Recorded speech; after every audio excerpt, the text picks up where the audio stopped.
Calvin Johnson is not the one. Not the one for Kaizer Chiefs anyway. And I know that we just won the game against Moroka Swallows and we should be happy and all of that jazz. But here's the thing. The problem that we have as Kaizer Chiefs fans is the fact that we lose 4 games in a row. I'm just making an example. Everything must go to hell. And then we win 1 game, and all of a sudden we forget how the team performed. We forget everything. We're like, yeah, now we won Man City. But Kaizer Chiefs had 4 shots on target against Arrows. 4. The entire game against Moroka Swallows, a team that we could have easily pulled apart. We did the same thing that we always do. The coaches did not show that they were sure about what they were trying to do. The selection of some players was questionable. And the subs that were made or were not made were also questionable. Which then brings the question, is the coach even sure of what he's doing? And we're going to look at the other points to prove my point. Hello and welcome to Coast Nation Fan TV. I'm Belo, I am your host, and this is where fans meet and talk about Kaizer Chiefs. Amakusi Football Club. Let's start with the good things. Bruce Vuma was there, he had a clean sheet after the game, was crying because it meant a lot to him. Shout out to Bruce. This is also proof that Kune did indeed do something wrong because he wasn't even on the bench. I didn't see him anyway. Now, when we go to our centre back pairing, I will not complain because Ditloko got injured and Dove is the one who will complement Msimango because Dove is left-footed, Msimango is right-footed. Although some people will ask, why was Njabulo Ngobo not played? Because he has played well whenever he's been given an opportunity. But then I think it comes down to right foot, left foot, a balance in your centre back pairing. So I get that. Right back, Frosler, left back, Hlant. That's where the problem starts. Well, let's just say Uhlant is picked because he always does well during that practice, right? But the game starts and then he's not giving us anything. And it's not that Hlanti doesn't know how to play football. He has the ability. We all know this. But the problem is that he just switches off. And for a senior player in the team who should always be switched on, you pass the ball, you make a move. But they don't do that. They just pass the ball and they stop. Hlanti, the whole experienced player, he doesn't do that. Not because he can't do it. It's like Ngatu Kohlwa and then he doesn't do it. He has the ball. Instead of releasing the ball early, he doesn't do it. So then the question is, why does the coach look at that and not think, you know what, let me play Riff Rosler on the left back position and then bring Solomons to play on the right? Because in that way, since Chiefs is also trying to do this inverted full back thing, they can simply just take Frosler and make him invert into midfield because we've seen him do that anyways and he has played as a midfielder before. So if he inverts into midfield, then what it does for us is it actually adds numbers into our midfield and it also gives more options and ability for us to play the ball through the middle, because what ends up happening is that since we're playing the ball wide, we end up being restricted to just being wide, and then even if we do play crosses, they are not good enough or they are well defended. And the problem is it's not working when we're playing the ball wide. It's better if we try to overload the midfield. And by inverting players like Abo Frosler doing that, you have Frosler inverting in midfield, but at the same time, you still have a player like Solomons giving us width on the other side. So in essence, you still have width, you still have midfield overload. And speaking of midfield overload, one of the things that we do is with our front player, a winger. In this case, let's say Pulemodi, not let's say, Pulemodi himself. Pulemodi, how many times did he lose the ball because he just couldn't trap it? Why is he struggling to do this? He's like 30 now. The thing is, you are playing a player who's used to playing the ball, having the ball in front of him and taking the ball and running at players, and you are saying he must collect the ball with his back against the goal. Modi is not that kind of a player. Umodi is starting position yakhe Arrows. He was starting wide. Gets the ball in front of him, it dribbles people.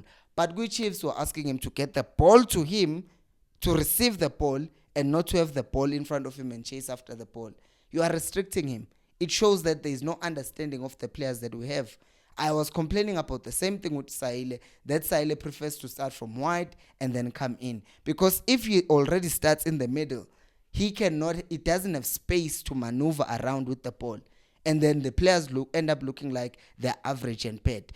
Also, in midfield, Unkosingphile Ngcobo ends up not being effective at times. Because yes, there are glimpses here and there where you see that he's doing the things because he's a quality player. But since sometimes we are asking Abomati to give us width, then he ends up being the only one in midfield. And then when they win the ball back, now the turnover is dangerous because there's no one else in midfield to jump in and close down the ball after we lose it. But if we have Nkosi Mpile Ngcobo having an option which is Frosla, having an option which is Umthethwa, and then Umat is also somewhere here, he can give him the ball.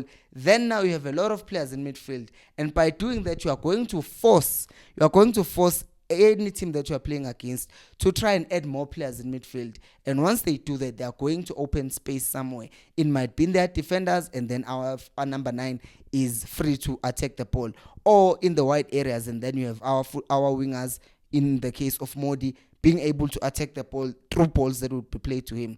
But no, we're not getting the best of any world because wide we're not effective, but also in midfield we're also not doing anything. But the coaches, how do they not see this? Because it's not Umpilo who's saying, hey, I have a CAF C license or CAF A or UEFA B license. No, it's the fans I was sitting with during halftime, during the game. We're like, why are they not doing this? Everyone can see that we are playing the ball wide way too many times. When I saw Umsimango not Dove beginning of the game, Udove was on the other side, Umsimango was on the other side. They were warming up, already practicing playing those diagonal balls. I'm like, yeah, this is what we're going to be doing. We're going to kick the ball if we can unlock them. Because that's our hope now. Let's just try and play diagonals. And they don't work. They don't work. And then you have a player like Usamgelo Zwane who can do that, who came in against Pirates and play those diagonals, because if your game plan is playing diagonals, then you must have someone who can play those diagonals. But Samgelo Zwane, after playing well against Pirates, he gets benched, and you'd hope that he comes in second half to change the game. Does he come in? No, he doesn't. So the coach cannot read the game, does not understand the players that we have. I was so shocked. Just moments before Silas scored, I don't know if they showed you on TV, but at the stadium, I already saw the jersey. There is 21 is going out, 19 is coming in. I'm like, they are taking out Saile. This is rehearsed. It seems like it's rehearsed to go to Saile will always be taken out if he starts the game. He gets a chance, he takes on 3 people, and then he ends up crossing the ball. No one is there to finish the chance off. And because of that, what ends up happening, they change their minds. They're like, okay, he can still give us something. They keep him. He ends up scoring a goal. I was so mad. I wasn't even celebrating the goal because I was so mad at Johnson Guti. You almost took him out. You almost subbed him. You almost substituted. The player was about to score for us. And then he had to audition for you to keep him. Modi was not having a better game than Saile at that moment. Yet Saile is the one who was about to be subbed. But I will tell you what is easy. It's to like the video and subscribe to the channel. It does help me to reach more people like you. But once again, you are playing Modi in the wrong position, and then when he's not performing, you're also not taking him out. And you are making those subs very late in the game, and they are not going to be effective. You have players going out to warm up for 10 minutes, then you ask them to just sit down, and they do nothing.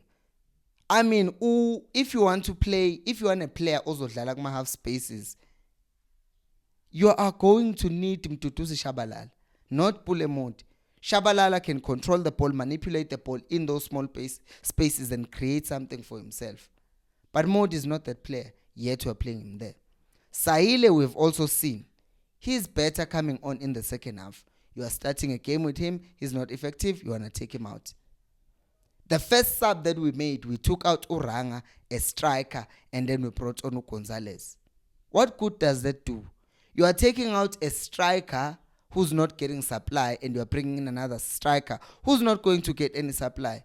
Why are you not fixing supply first and then dealing with the striker second? Because it didn't get any chances. Because once again, we are playing him as a false 9. His body that says he is a false 9. Nothing says he's a false 9. He's not pacey to play the ball and then start running. He's a target man, that one. But no, Uzomdlal says a false 9. And then people will